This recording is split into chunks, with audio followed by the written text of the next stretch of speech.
everyone, and thank you for joining my virtual class today. Our topic for today is the linked list in the data structure. So before we move forward to understand the linked list in the data structure, what I like to do is to give some motivation why do we need to study the data structure.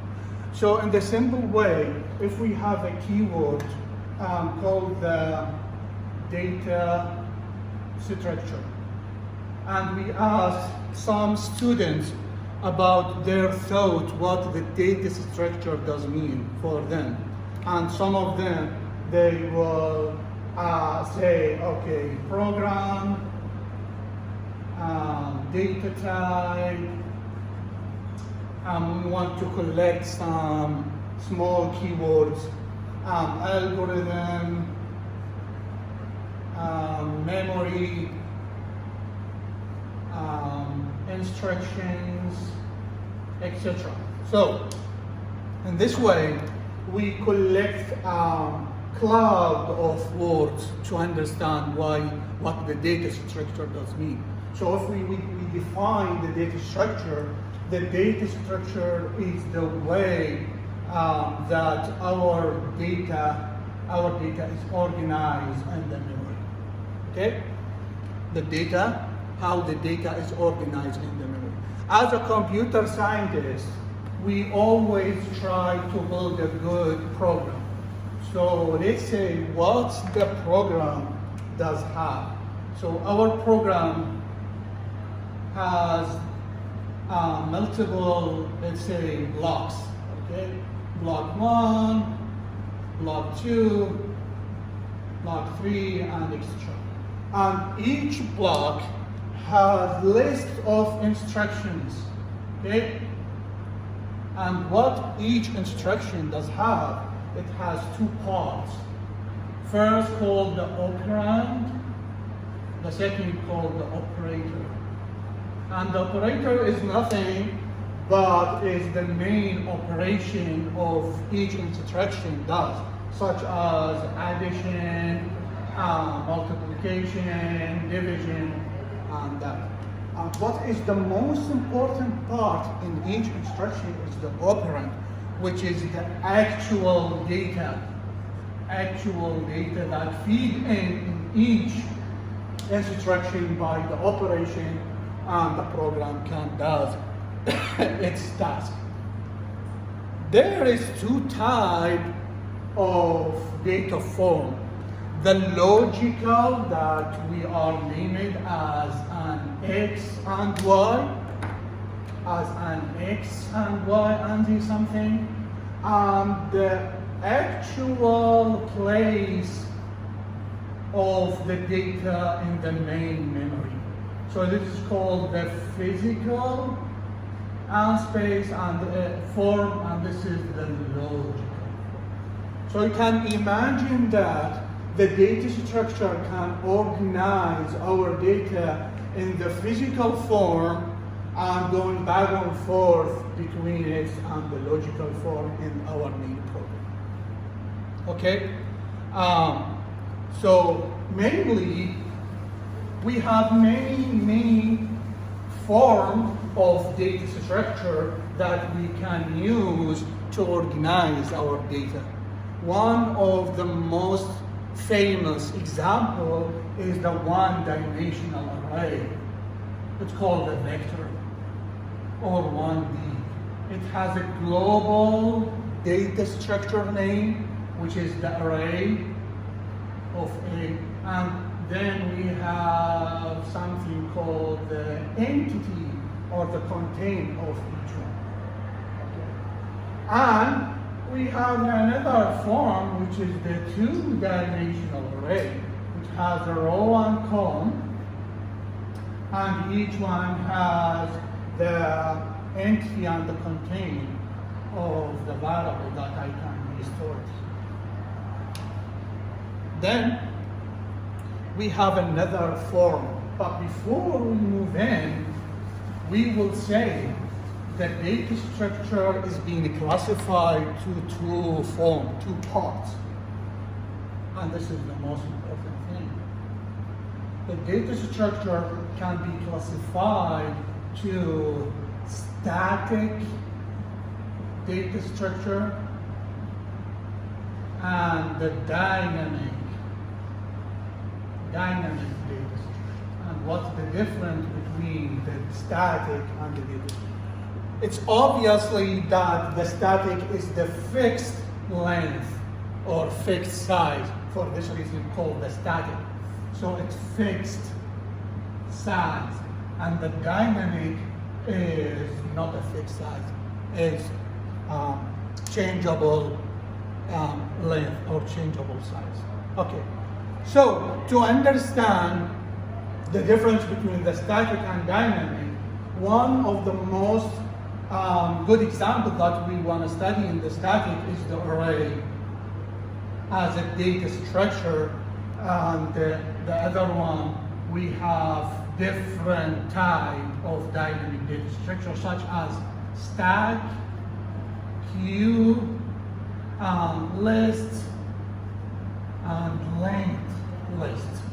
And all of them are associated with something called a pointer, and this is the most important thing you have to keep in your mind, because without the pointer we cannot deal with this kind of the data structure. But first of all, which one is the best and which one is more efficient? As we said before, the good way that I'm organized my data in the memory is more sufficient that my program can access to its data and work perfectly. I will give you an example that shows how the difference between the dynamic and the static data structure. So imagine that our memory is something like this, okay? Our memory is something like this. And you know, we don't have an empty space memory, okay? Our memory, the hard disk has a lot of stuff has been stored in. So for example, this one is being activated, okay,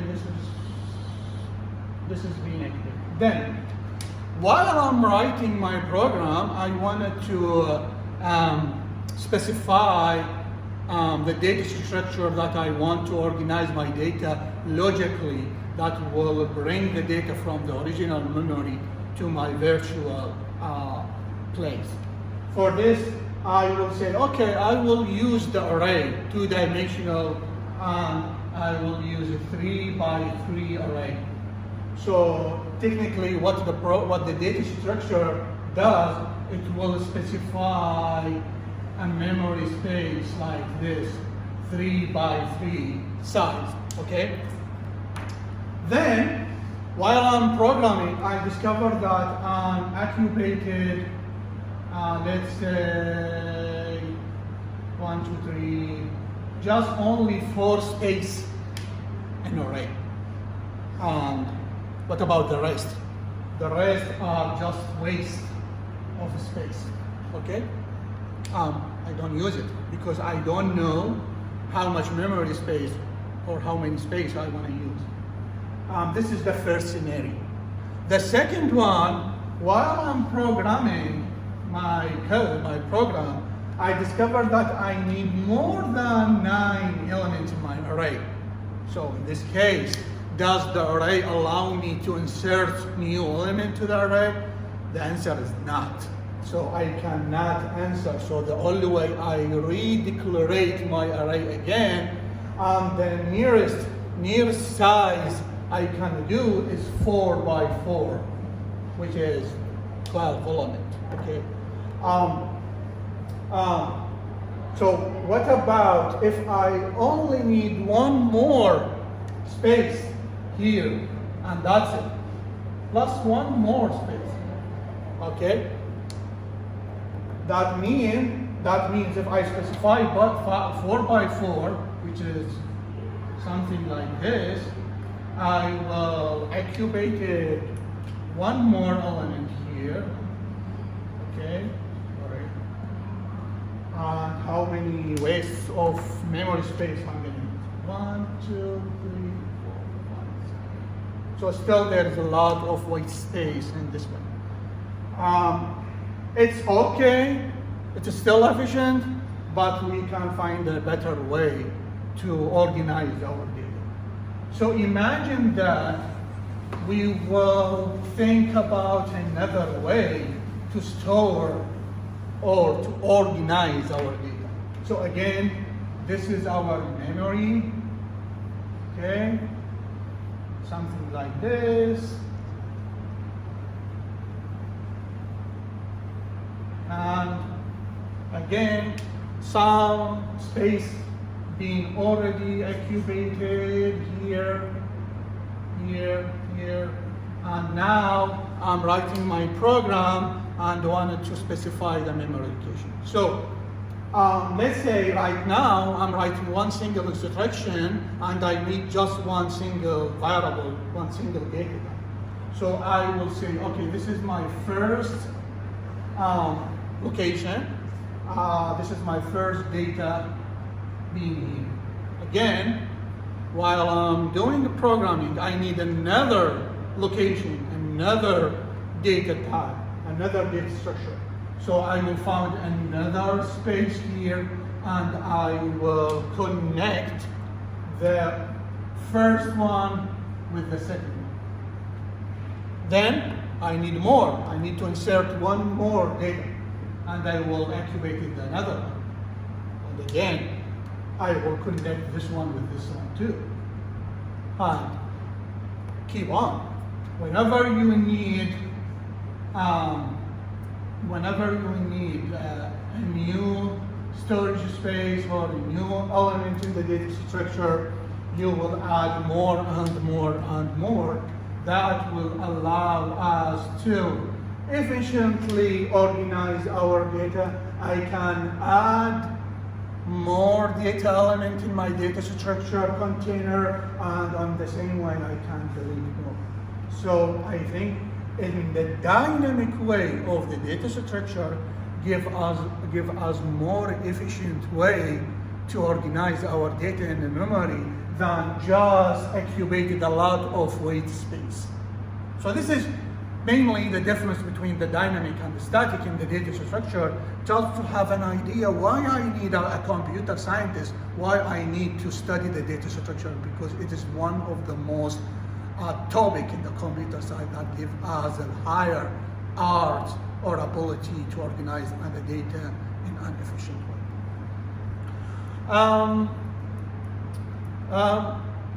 So in the dynamic data,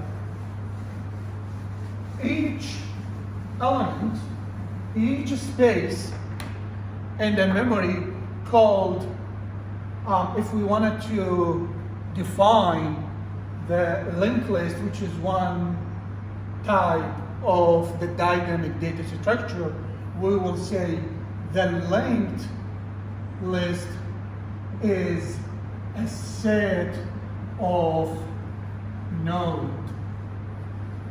Okay? Set of nodes. Okay? That contain the references to another data structure. So each node has something like this. The first part is the container or our original data. Our original data. For example, x is equal 10 or something like that. And we have another part which is called the pointer.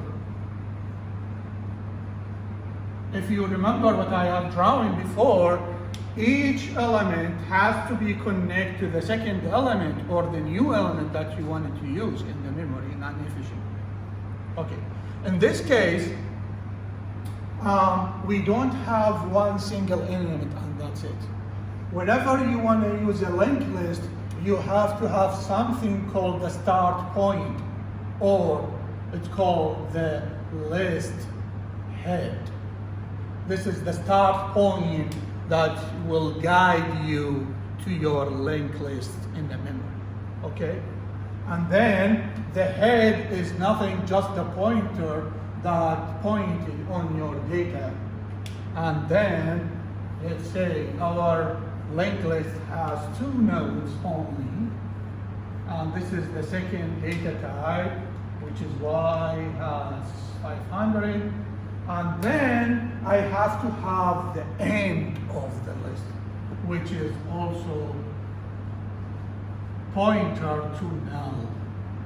So this is the original form of the linked list. First, we have to have the head, and we have at least 1 or 2 elements in this case, and we have the node.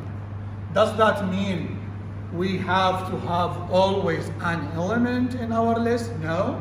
We have something called an empty list, which is the head, list head, and it can point it to null. That means you have 0 element in your list.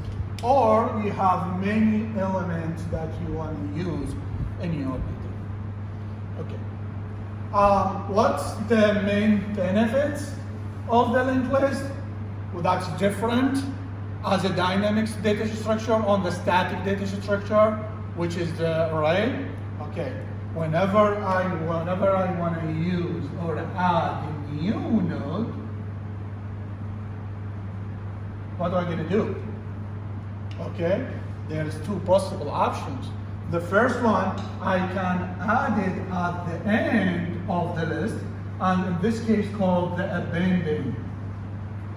Or I can add it in any position between 2 nodes, and in this case called the insertion. Okay? In this case, I have to disconnect this connection, the pointer, and then make the pointer pointed on the new list, and then make the pointer of the new list pointed on the second node. Okay? Which the array does not give me that opportunity. Okay? Let's take a simple implementation in C++ and see how we can declare first an array. And this is called the declaring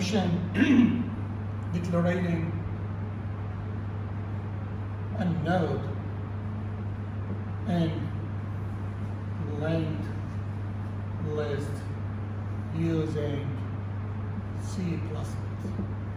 Okay, so again, each node, if we remember, has 2 parts, right?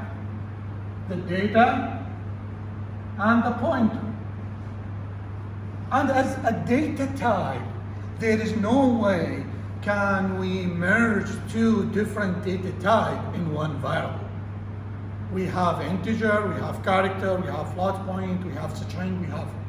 The only way that I can merge or combine 2 different data types in one container, it's called the structure, or called the subtract in C++. The subtract is one data type that I can combine 2 different data structures in one variable. So since we have 2 different, this is the character, a pointer, and this is the data. So I will use subtract as a keyword to declare a variable name, and I will call it list node, which is my node name. And then as a C++, I have a begin and end. This is my sub-block. And first part, I will have something called the integer data, which is my first part of the node. And then the list node again, it's pointer to the next. Okay? Is the pointer to the next. And then how can I read this? Okay, I wanted to create a variable called this name. It has 2 parts. The first one is the integer, which is the container of my data. And the second part of this variable name is a pointer point to the next. And you can see the name of the list node is the same name here because it's recursively. It's pointed to another similar node, so it is recursively, okay?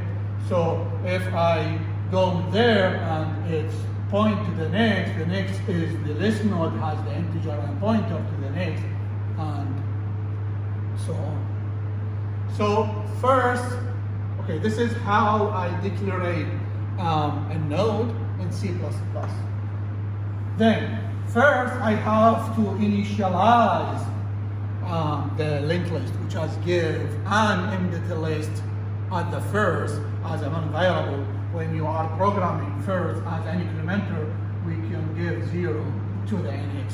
It's the same thing for the linked list. Okay, so to do that, we have the list node, which my linked list node, and the pointer, we use the sign star, and head is the head of the list, the first position of the head, and then it's equal to n null ptr. ptr is the pointer, null pointer, which means that I have just a list head is pointed to null, which means that it's an empty list.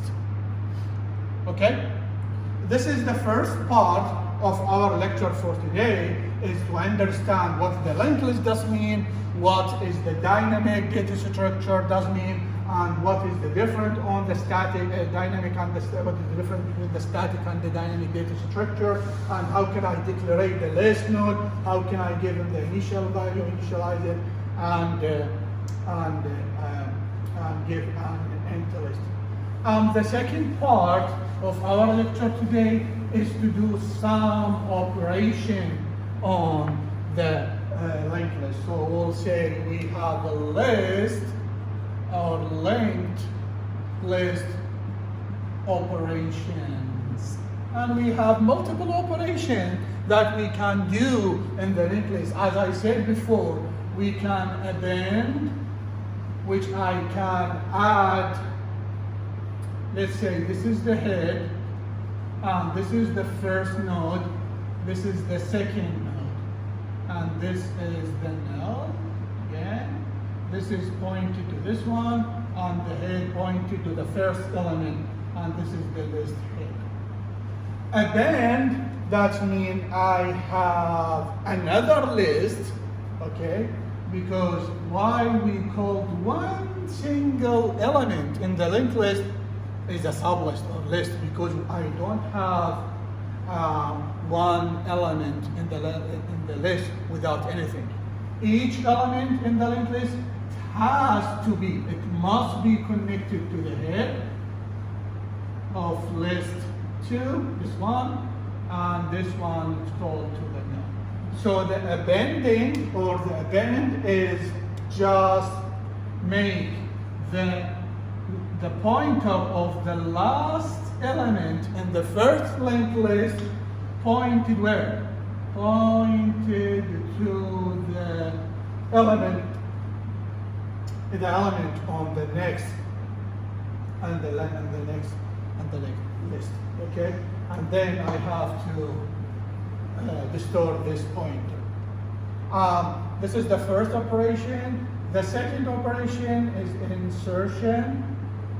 The insertion is I have one list, okay, with, let's say, again, 2 elements only, okay? And this is the list head. And I want to directly insert one new element. So what's the difference between here and here? Here, there's 2 lists exist. I want to merge them together. So I want to add the second list at the end of the first list. Here, directly I have another element here.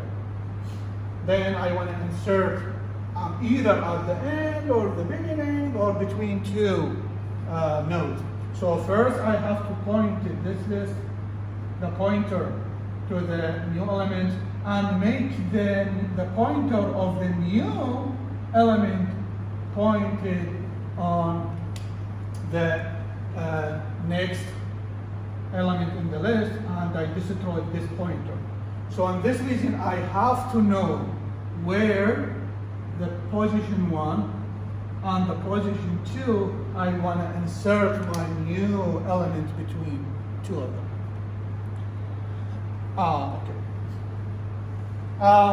Again, we can do something called traveling, which I will visit every single element in the linked list. And lastly, I can delete any element, or I can destroy the whole list and make it an 8. So this is the 4 main operation I can do in the linked list. So let's take one single example in C++, but in this way we will use more sophisticated shape, which is the object-oriented programming form. So first, I will use something called the class. We will describe that. And then I have a variable called the number list, which is the variable name of my linked list. And then each class has a begin and end. Okay? What's the class in object-oriented programming does mean? It's simply like a template. So you know the stamp, okay? The stamp is something like this, okay? Each time you want to stamp something, you will use it on the paper and will give you exact the same version on the paper. So the object-oriented is the same idea. First, you have to create your class, and then you can create many objects. It's exactly the same class that you have been declaring before. And this one, it has 2 parts. It has the private section, which I cannot modify anything in the private. And we have something called the public part. So in a private, I will use the same declaration that I used before as a subtract to declare my linked list.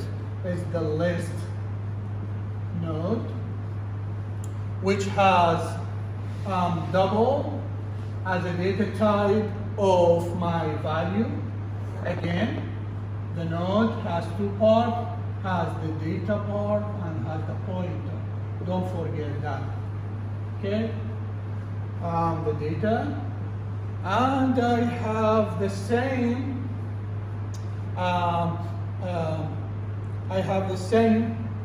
name as the list node, which is pointed to the next. Okay? Also, this is how the begin and end. Okay? In the public part of my object or my class, I have something called constructor and destructor. It's nothing but each time you want to create a new object, you have to use the constructor. Each time you wanted to destroy your object, you will use the destructor. So in constructor, we use the same class, number list, and then I want to create an object. And then whenever you want to do destroy, you will use the same number list class with a destroy function. Okay? So each time you want to create an object has the node linked list, you will use the constructor, and if you wanted to destroy the destructor, and then we can declare the original form of the linked list. So this is a way how we can create